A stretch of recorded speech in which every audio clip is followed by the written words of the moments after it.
이번엔 전환 패널 살펴보겠습니다. 트랜지션이죠. 트랜지션 적용해서 주의하실 점은 대상이 되는 소스가 양쪽 모두 동영상이어야 한다는 점입니다. 현재 타임라인에 제가 두 개의 동영상을 불러봤고요. 그 두 개의 전환에 어떠한 트랜지션 효과를 적용할 것인가는 아이콘을 통해서 알 수 있는 거죠. 도시의 야경에서 신문 보는 모습으로 갑자기 변하니까 좀 급격한 형태의 변화가 더 좋겠네요. 비트라는 이름의 이 트랜지션이 화면을 회전시키면서 전환 효과를 보여주네요. 이걸로 해보겠습니다. 전환 트랜지션은 상세 항목창에서 적용 시간을 이렇게 적용할 수 있습니다. 지금처럼 시간을 늘리면 전환 효과가 천천히 일어나겠죠. 실제로 이렇게 사용하는 경우는 거의 없을 것이고요. 전환 시간을 짧게 만들면 급속하게 변하겠죠. 이렇게요. 전문가들은 전환 효과를 잘 사용하지 않는다는 점도 기억하세요. 유치해 보이는 면이 있거든요.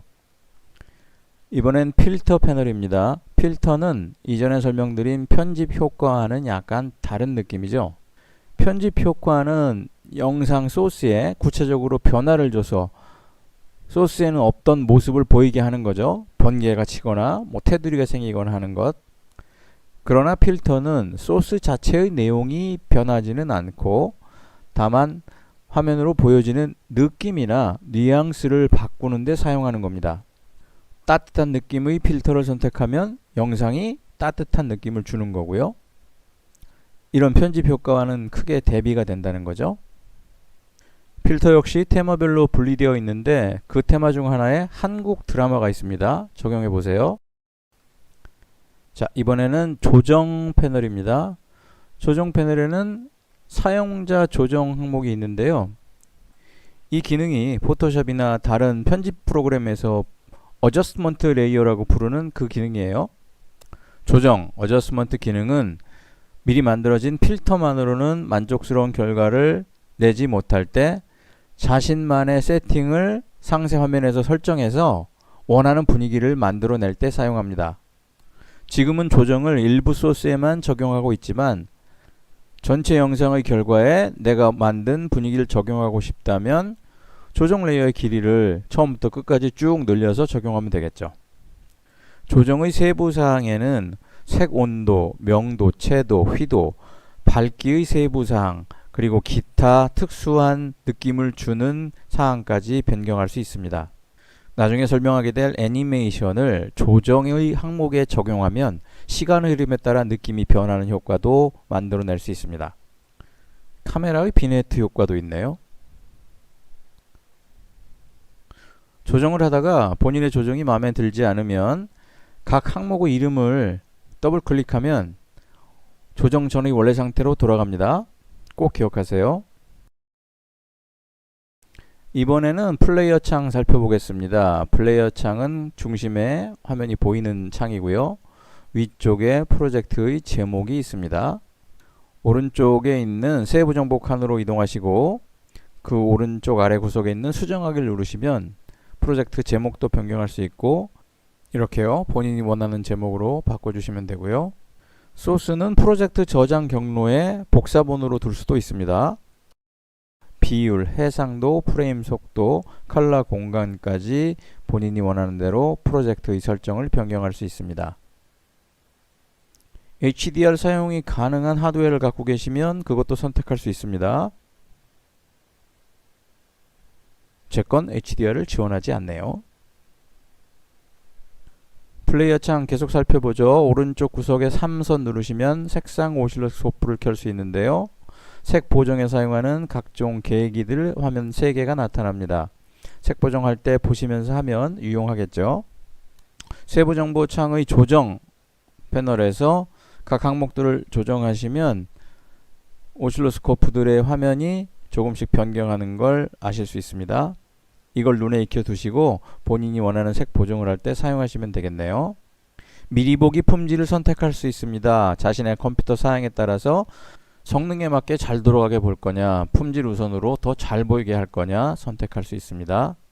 세부 설정 창의 조정 항목에서 그 이름을 더블 클릭하면 원래로 돌아간다고 말씀드렸잖아요.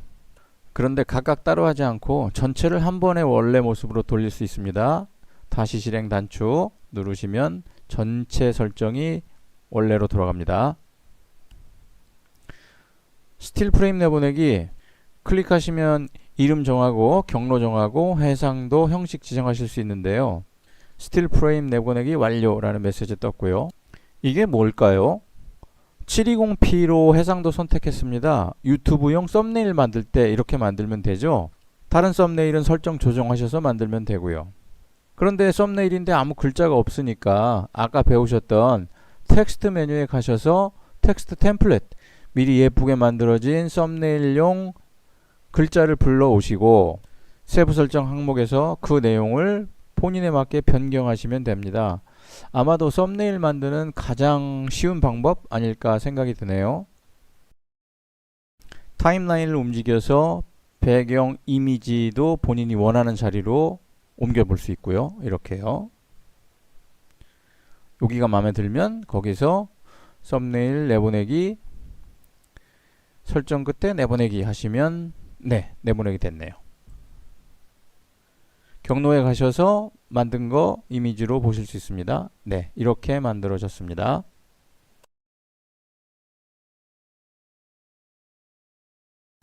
플레이어 창 아래 한번 보죠. 재생 단추 있고요. 스페이스 키로 재생 멈춤 합니다. 왼쪽 아래 구석에 파란 시간표는 현재 타임라인의 플레이 헤드 위치고요. 오른쪽의 흰색 시간은 전체 길이를 나타냅니다. 플레이 헤드가 맨 뒤로 가니까 두 숫자가 같아졌네요.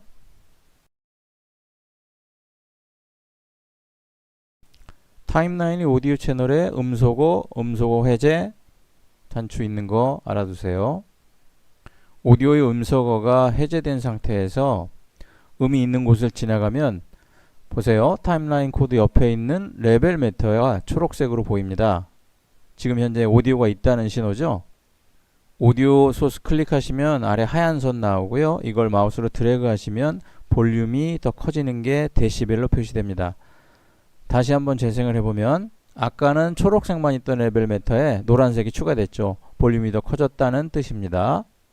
오디오 설정은 전문적인 영역이지만 캡컷에서도 간단하게나마 볼륨이나 기타 오디오 속성을 조정할 수 있습니다.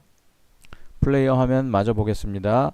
오른쪽 아래 구석에 보이는 화면의 크기를 조정할 수 있는데요. 마우스로 움직일 수 있습니다만 절대로 마우스 드래그 하지 마시고요.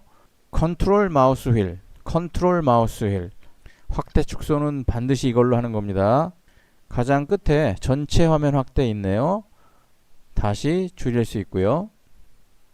모니터 한 개 환경에서 편집할 때 유용하겠네요.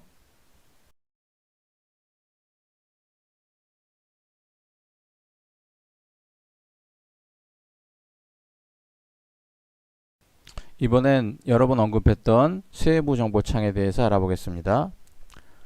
지금처럼 아무것도 선택하지 않았을 때는 프로젝트에 관한 정보가 나오고요. 소스를 선택하면 그 소스에 대한 정보로 바뀝니다. 동영상이니까 동영상 오디오 속도, 애니메이션 조정 이렇게 5개 항목이 나오고요. 만약에 소스가 다른 걸로 바뀌면 선택 내용도 바뀝니다. 이렇게 이미지를 선택하니까 동영상, 애니메이션 조정 3가지만 나오네요.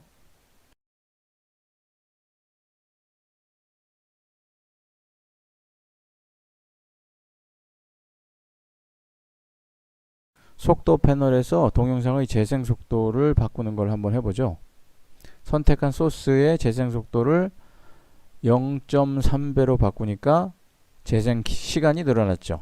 당연하죠. 느리게 재생하니까 시간은 늘어납니다.